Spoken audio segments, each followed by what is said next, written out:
On July 22nd, 2020, I shaved my head. I recorded the moment. You can see me shirtless in the video, my chest sagging, sprouts of back hair, patches of chest hair, a pimple, tattoos.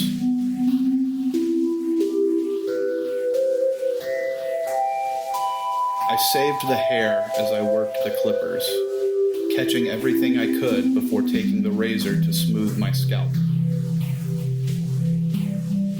I placed the hair on the tiled soap dish above the sink in a wad and left it there.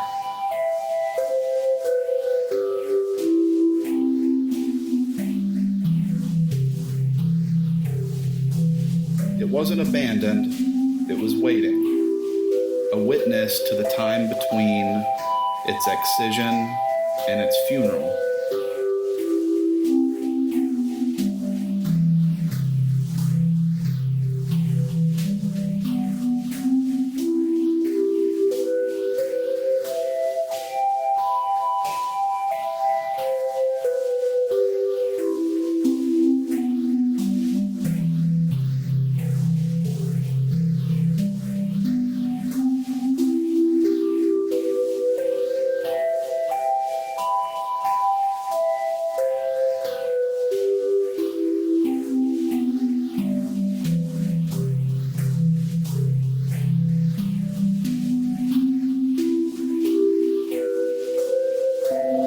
The disposal of hair can be difficult. Occultists often secretly dispose of their hair and nail clippings to prevent them from being used against them in dark arts. In some cultures, people stuff hair and fingernails into the walls. Your hair, it is believed, is tied to you even after it is cut, and allows for the possibility of sympathetic magic.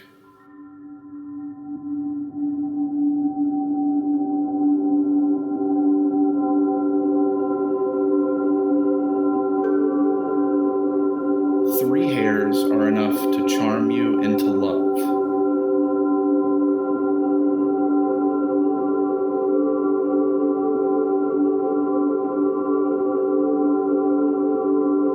Boiling hair can summon you to a ritual space.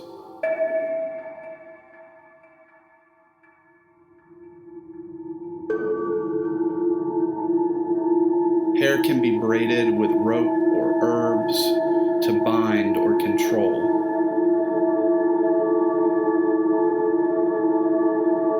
Burning is said to bring death and new beginnings.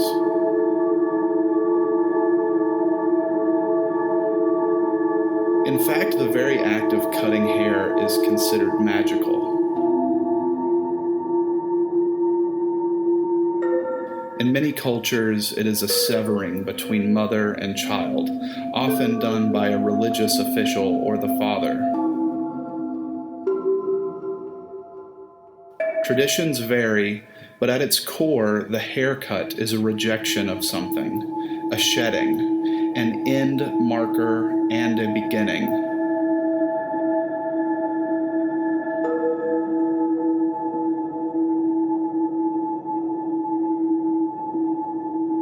After the first haircut, the father gives his son a new name, because the child has been resurrected without dying.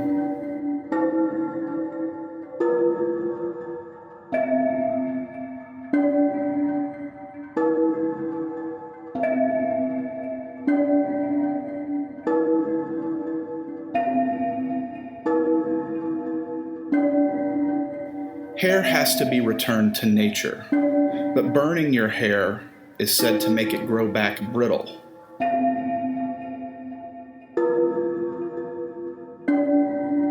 And giving it to the air, tossing it out on the ground, will lead to its use in birds' nests and produce headaches.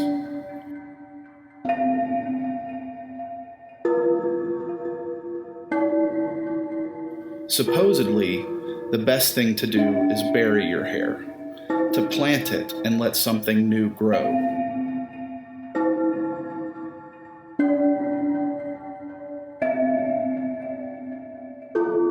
I've seen nothing warning against returning it to water, like the Romans did to their river gods.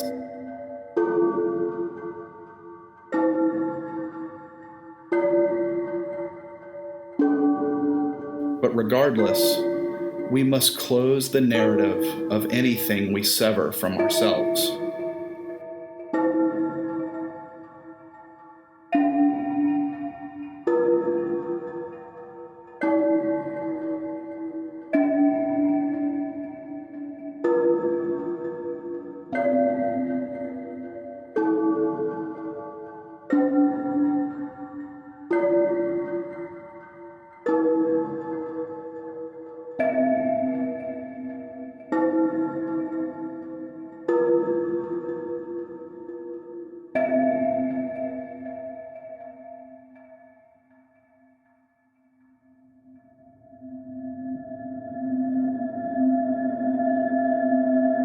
My hair, cut from my body, was quietly absorbing what I could not. The realities of Betsy DeVos forcing schools to reopen during a plague, my home state in compliance with those orders, but few safety measures, 200 coronavirus infections from a summer camp, others reported after the first day of school, suspending a student who reported the lax enforcement of even basic safety measures.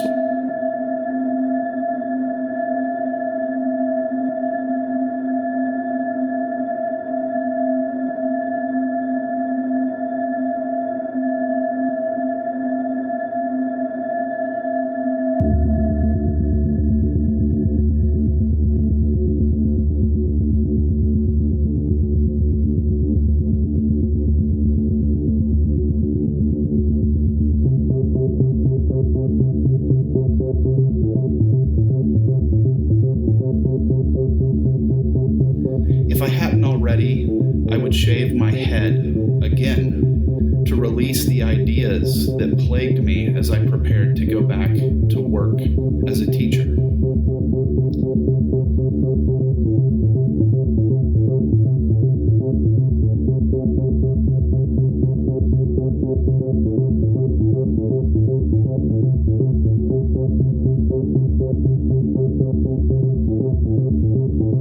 On July 13th, 2020, Betsy DeVos demanded that schools reopen in person, full-time.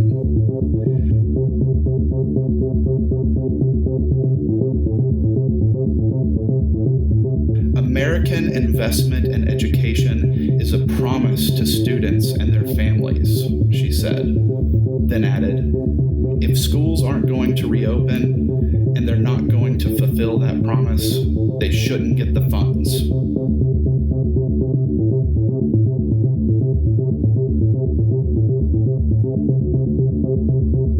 She didn't hide the fact that she favors privatized education. The government should not give public school funds to families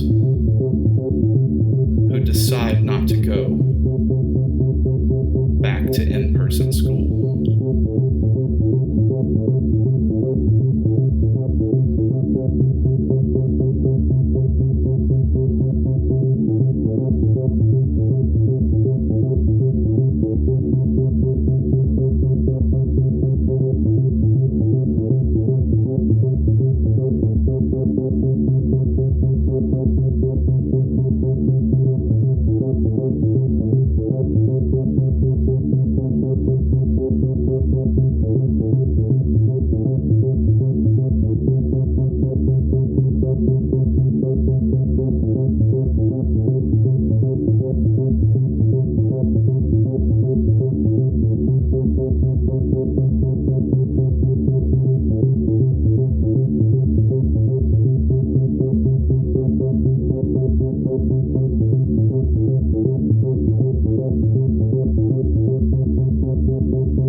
Clove oil was once used by dentists and doctors to numb dull pain and ease toothaches. In aromatherapy, it is said to strengthen the lungs.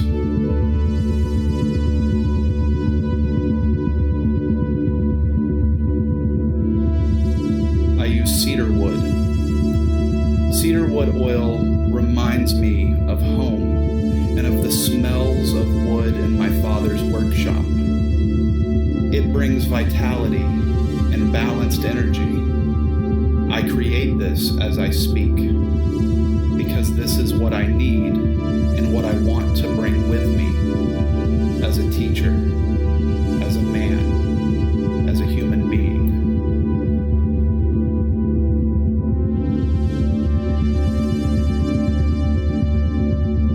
I am braiding with 2 bundles of sage, one old and dry, bought in Georgia, the other fresh, bought at Union Square just before the plague. The burning of sage is supposed to purify, to vanquish evil spirits. I will use this braid to chase the specter of greed extorting the educational leaders.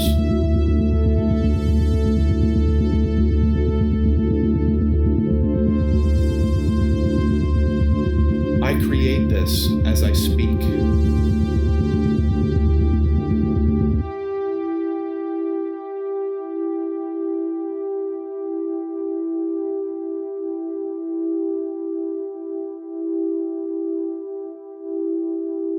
I am reminded of a friend as I use lavender, which is said to ease anxiety, improve brain function, and boost the immune system. This becomes true because I speak it. Abracadabra. This becomes true.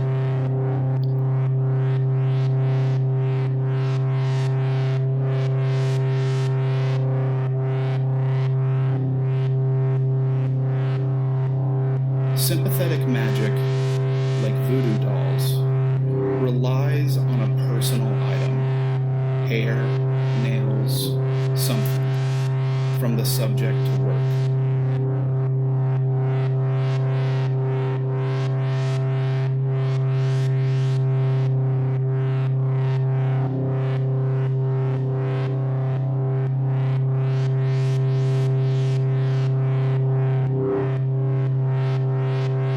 The idea is that what happens to the object happens to the subject.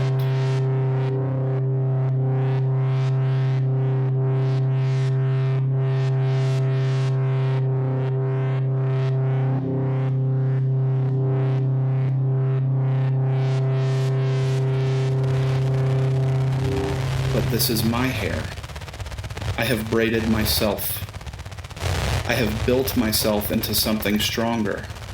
I create this as I speak.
of myself, my braided body, in my broken mala, an amethyst string that broke in my hands one stressful day teaching creative writing. I kept the string, waiting for a purpose.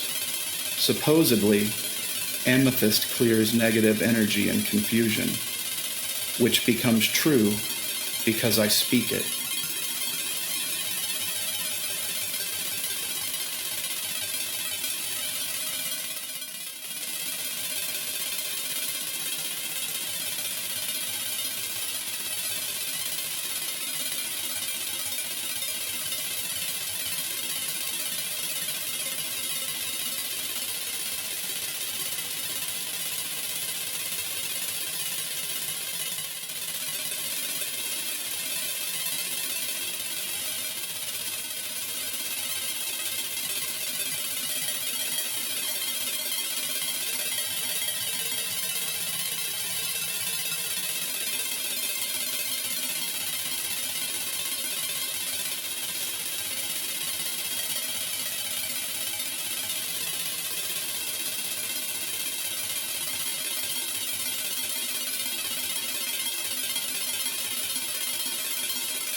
I have shed, I have repurposed, I have recorded this quiet fight. I will be stronger for it, and that is true. I create that as I speak it.